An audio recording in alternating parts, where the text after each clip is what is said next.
Hey there. Today I want to talk to you about something I think is a really important topic, our kids. You know, when kids and teens, it should be just the best time of their life, right? They should be stress-free, no responsibility, playing, having fun. And yet, our kids are more stressed out than ever. And the American Psychological Association tells us that about one third of our kids are stressed out. They're suffering from things like headaches and stomach aches and, migraines, all these types of things going on. So I think this is a really important thing to talk about, the stress that our kids are going through. What is it that they're experiencing, and how's it showing up in their lives? And what are some simple things that we can help them, teach them, so that they can become more empowered and resilient in dealing with their stress? But before I dive into that, I just want to let you know who I am. My name is Nancy Brooker, and I am a relationship and a stress coach. And I mainly help women who are feeling stuck in a challenging relationship, whether it be, with a partner or a family member or child, coworker, whatever that is. Even their own bodies and things like food. Um, just to help them just feel more calm and clear and connected to themselves, and help them to bring more joy and ease into all of their relationships. So I want to say, I think I was one of the lucky ones growing up. I had a really great family. We didn't have a lot, but we had everything that we needed. And, I had a loving family, great friends. I had got to experience a lot of fun things as a kid. But, none of us has a perfect life, no matter what it looks like on the outside. And, when I was thinking about the stresses that are facing our kids today, I was thinking in my own mind, I check a lot of these boxes too. It's not just them, things like test and performance anxiety, maybe being, for me, check, check, being bullied as a kid, check, check, um, you know, fighting with siblings, maybe dealing with parental expectations, um, crushes, that sort of thing, fears about the future of changes, and our kids today are definitely dealing with fears around the global pandemic. I mean, that's something we never had to deal with, right? So, and my heart just goes out to all these kids that have been learning online this year. That's been a really difficult situation they've been put in, and it's sort of transformed the whole landscape of education. And what's that going to mean for their futures? So it's understandable that they are stressed out about it. So, like, what is stress? What does that even look like for our kids? Well, I think for some of our kids, it might look like, there's a big assignment coming up that they're working on, and then, crap, they just realized they've got a big math test tomorrow they forgot about, and mom and dad are getting on their case because they haven't done their chores, or maybe mom and dad are fighting, or maybe one of them is absent and not even around. Um, Maybe they got invited to a party this weekend, or maybe they didn't get invited to the party, and all of these things are piling up, and there's so much and so much and so much going on that they're stressed out, right? So maybe there's a big event coming up.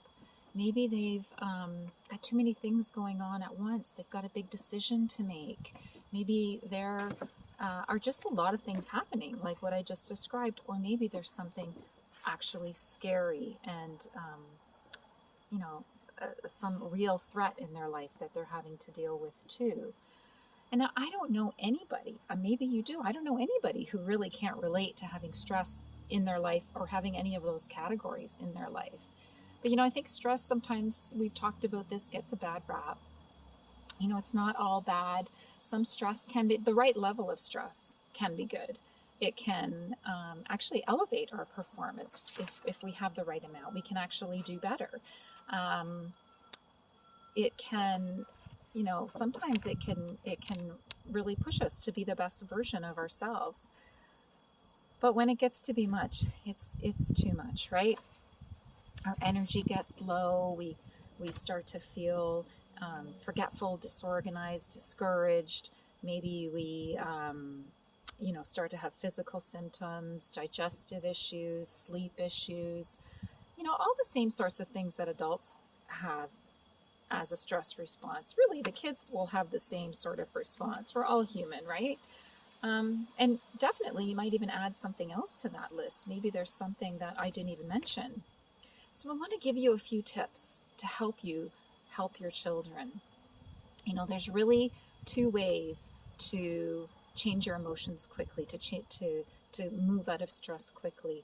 One of them is to change your physiology, and the other one is to change your focus. So by changing your physiology, I mean actually moving your body, doing something different with your body. And if you check out my last blog, the link is in this blog. It was three magic tips, to help with stress. I can't remember what I called it, but those were all ways to change your physiology, ways to change your body. And another really good way, sort of preventatively to do that is to just take care of your body, right? Get enough sleep, eat the right things, exercise, keep moving. Movement is so important. We were built for movement. We weren't built to sit still and do nothing. And that really helps with our whole mental attitude if we're moving and taking care of our bodies. But the other one is to change our focus. And this is where we can really help our kids, right? We can teach them to redirect their focus, right? Because we can keep focusing on the things that we have no control over, and that'll just keep creating more and more stress for us. Or we can teach them to focus on the things that they can control. So for example, there's a big math test coming up. We can't change the fact that our kids have to take math, and they can't change that either, but they can look at how they can, what is in their control, their study habits, who they're asking for help, where they're getting their support, how they're chunking out all their assignments, their homework. Teaching our kids to chunk things down is such an invaluable gift for them. There's that old joke about, how do you eat an elephant? One bite at a time. And it's still a silly little joke, but it's such a metaphor for life, right? We need to chunk things down and just take them in little bits. It helps to manage our stress levels, and it helps us, in my opinion, to be so much more productive than if we just try and chew off something too big. I think another thing that we can do is, we were talking earlier about teaching our kids to take care of their bodies as preventatively to help with their physiology. But in all of these things that we're talking about, if we're not doing them ourselves, our kids are not going to do them. So it's really important that we take care of ourselves, that we try to eat healthy, that we try to get enough sleep, that sort of thing. Because if we don't, they're not going to do it either. It's important for us to teach our kids how to talk to themselves. What would they say to their best friend? What would their biggest cheerleader say to them? How would their best friend talk to them? That's how they need to be talking to themselves. And it starts with us, because we are often the first. I know I've said it before, like, oh my gosh, I'm such a dummy. I can't believe I did that. And I've said that out loud, and my kids will hear that. And they're listening. Don't think for a minute they're not listening. They hear what we say. So we have to be very present with how we're talking to ourselves, and we have to teach them how to talk to themselves, how they should be treating themselves.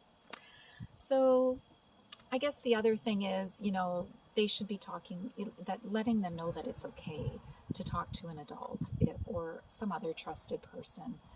It's okay to ask for help when they need it, and when they're feeling stressed out, they need help. I just noticed my Canadian flag in the shed behind there. Anyways, yeah, it's okay for them to ask for help. So lots of ways to change your focus. If they talk to that trusted adult, that person can help them reframe their situation, change their focus on the situation or get them out of a situation that's really bad. So this is really important stuff. And one of my favorite ways of dealing with stress that addresses both the physiology and the focus is emotional freedom techniques. And so I wanted to, next week I'm going to do a video blog about using EFT with kids and teens, because I just think it's such a gift to give them. And if you don't know much about EFT, it's an evidence-based mind-body approach to really processing difficult emotions, dealing with stressors in your life. And it's available at your fingertips. So it empowers the kids, giving them control, giving them a tool that they can use. Nobody has to even know about it. It's right at their fingertips and very effective. So I hope you will watch for that next week, because I think that will be really helpful. So that's it for me today. I hope you got something out of today's blog.